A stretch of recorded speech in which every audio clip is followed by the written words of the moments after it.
Hai semua, kembali lagi di tutorial to-do list dengan Golang ya.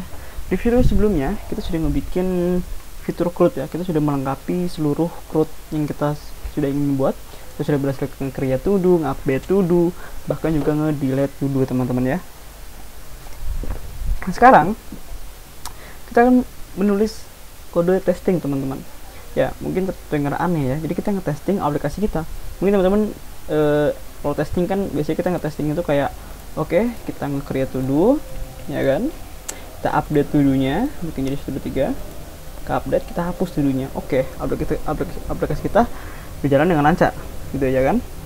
Nah, namun itu kan manual gitu ya, dan namanya juga manusia gitu kan, kadang mungkin ada yang kelewat gitu, dan kalau misalnya kelewat ya itu bisa ngebikin kode kita jadi error gitu. Nah, sangat amat bagus kalau misalnya kita nulis kode, kita nulis testing teman-teman. Nah, testing tuh ada banyak ya, ada namanya unit testing, ada integration testing.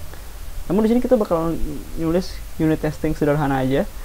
Kalau unit testing tuh kayak dia tuh testing yang per apa ya, ibaratnya kayak per function atau per fitur kelihatannya ya kan. Contoh misalkan function ini kita tes gitu ya kan, function itu di ini to do controller di sini kita tes gitu kan. Nah, kalau integration testing itu dia tuh testingnya tuh sudah apa ya, sudah kayak antara satu testing dengan testing lain. Jadi kayak satu unit testing dengan testing lain itu tuh saling berhubungan gitu, jadi nanti akan terintegrasi gitu ya, nanti gitu kayak gitulah penjelasan sederhananya. Jadi itu ada itu istilahnya dengan integration testing. Nah, kalau yang misalnya ini doang gitu kan ya, atau mungkin yang ini doang, nah itu disebutnya unit testing ya, kurang lebih seperti itu. Jadi, bagaimana melakukan testing di Golang?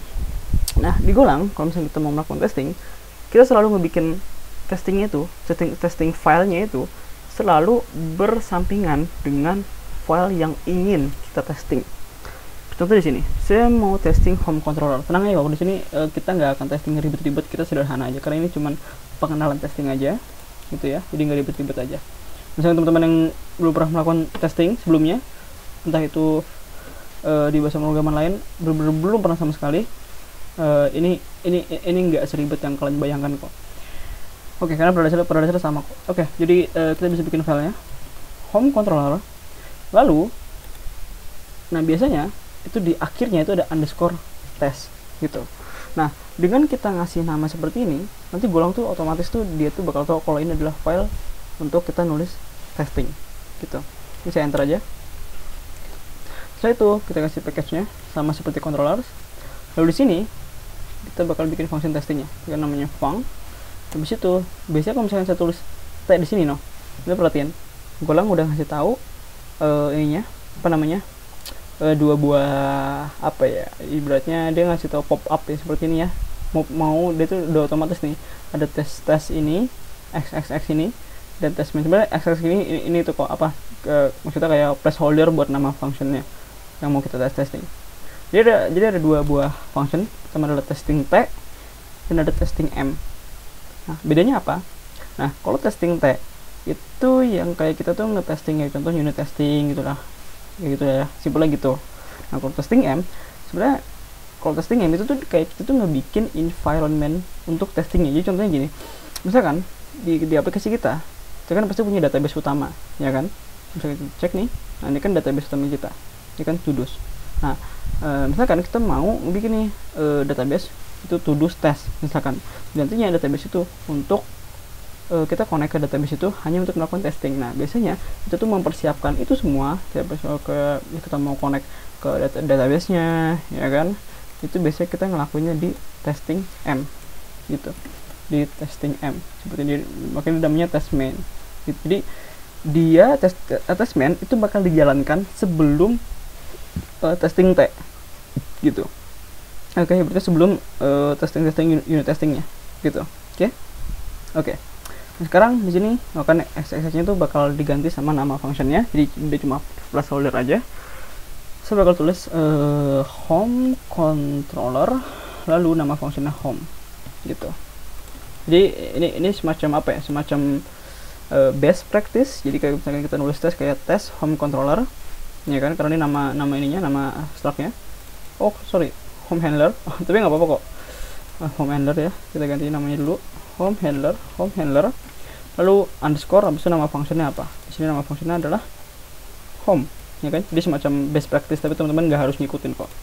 Nah setelah itu kita bakalan ngebikin handler baru. Jadi handler dari mana, dari new to do new home handler, ya kan, karena dia kan package-nya sama, jadi kita bisa akses yang new home handler.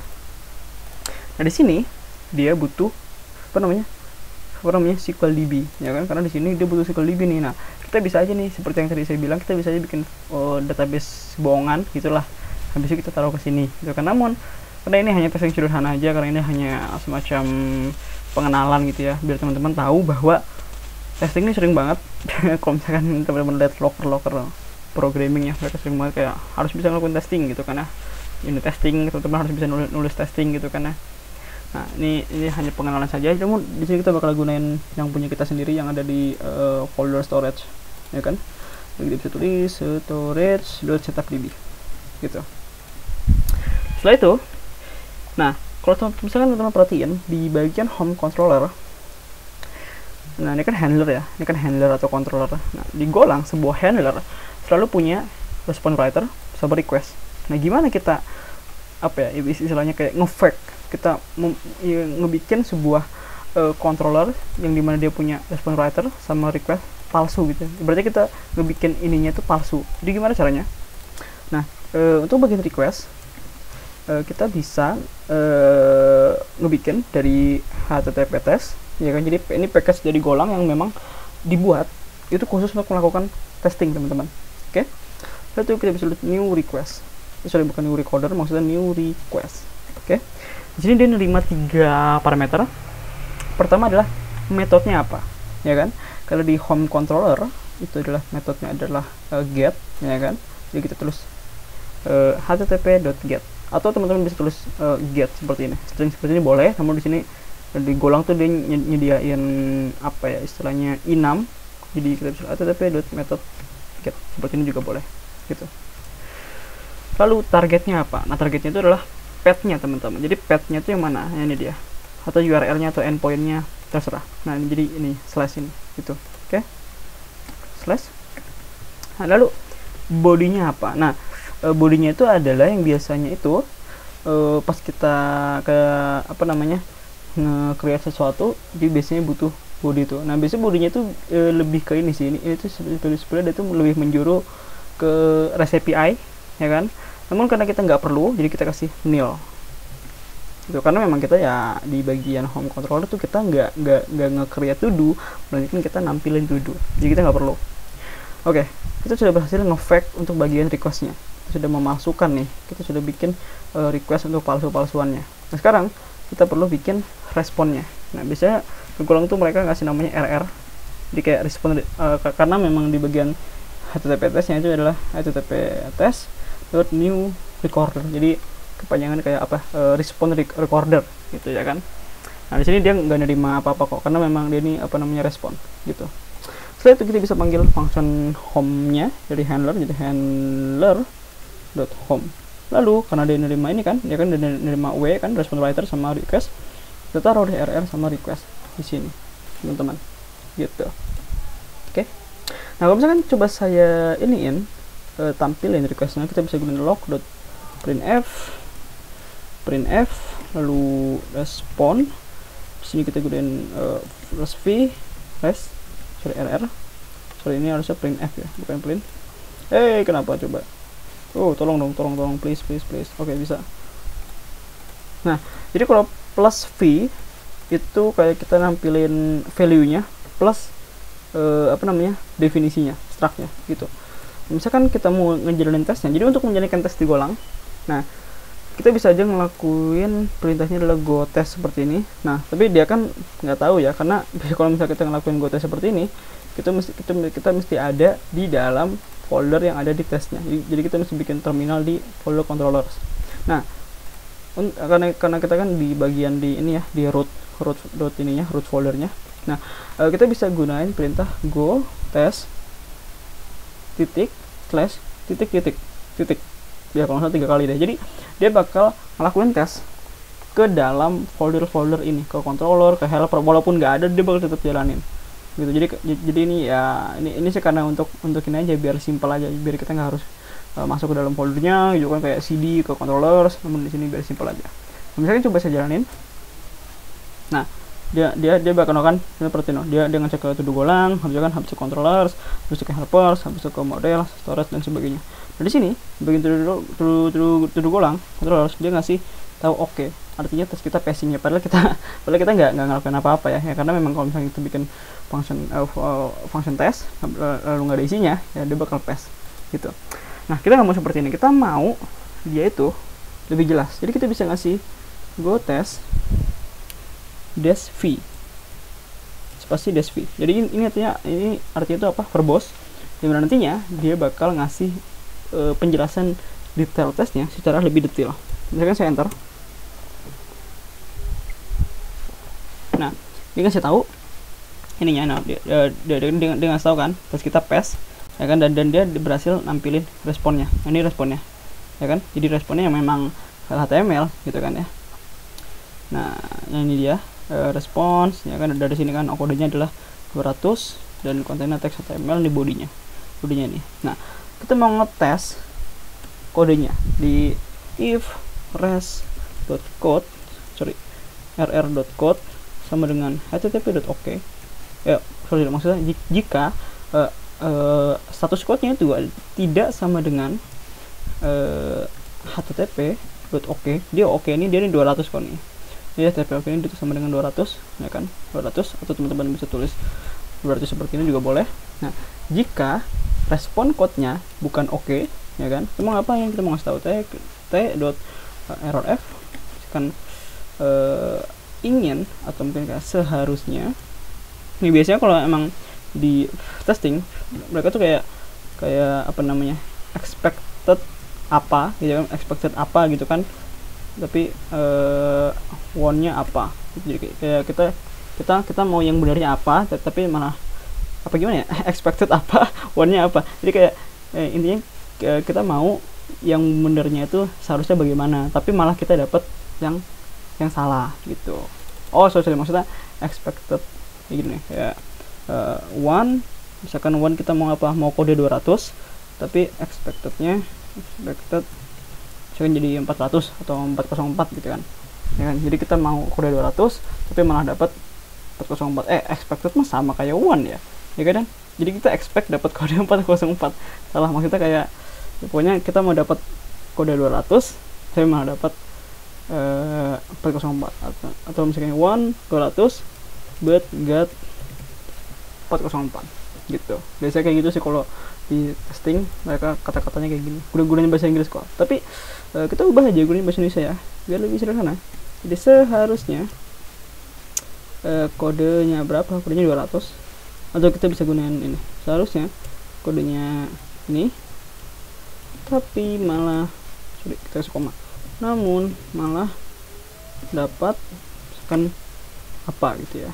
Seharusnya kodenya apa, oke, tapi malah dapat ini gitu, misalkan kayak gitu ya kan. Misalkan kita jalanin testing kita, atau kita bisa klik ini nih kalau di VS Code run test, nah kan saya berhasil gitu kan. Coba jalanin dari sini, nah kan tesnya PS gitu. Nah kita juga nggak mau dong ini doang kan, kita mau cek jika di bagian ininya ada kalimat home-nya. Karena kan di bagian ini website kita kan ada home di sini kan ya kan. Kita mau cek nih apakah ada tampil nih ininya gitu. Kita bisa cek di sini, dia kan ada home kan. Nah dia home nah dia home ini ya kan. Jadi kita bisa ngelakuin dengan cara if string .content rr.body string, karena kalau misalkan body doang dia itu buffer ya, nah kan ini dia buffer, jadi kita bisa convert dia ke string. Lalu apa katanya home gitu. Jadi kita ngecek jika string ini itu contains home, jika string ini itu memiliki kalimat home, kita mau cekin. Nah namun kita nggak ngecek seperti ini. Kalau ini kan kalau misalkan dia punya ya kan, ini kan memang sudah pasti ya kan. Jadi kita kasih negasi not di sini. Nah jadi jika string request respon body string ini tidak memiliki kalimat home, itu kan jadi baca seperti itu. Mau ngapain ya, kita mau ngasih error, kita mau file error kita, testing kita. Seharusnya ada ada menu home gitu ya, ada menu sini, kita gunain ini menu home, namun tidak ada itu misalkan, namun tidak ada ya. Kita bisa hapus ininya, ini kita ganti ini. Oke, kita akan coba jalanin tesnya dan kita passing gitu ya kan. Misalkan coba kita failin, misalkan HTTP code-nya kalau dia sama dengan oke, kita kasih ini. Jadi kan kalau ini kan jadinya salah ya, jadi fail ya. Kita coba jalanin.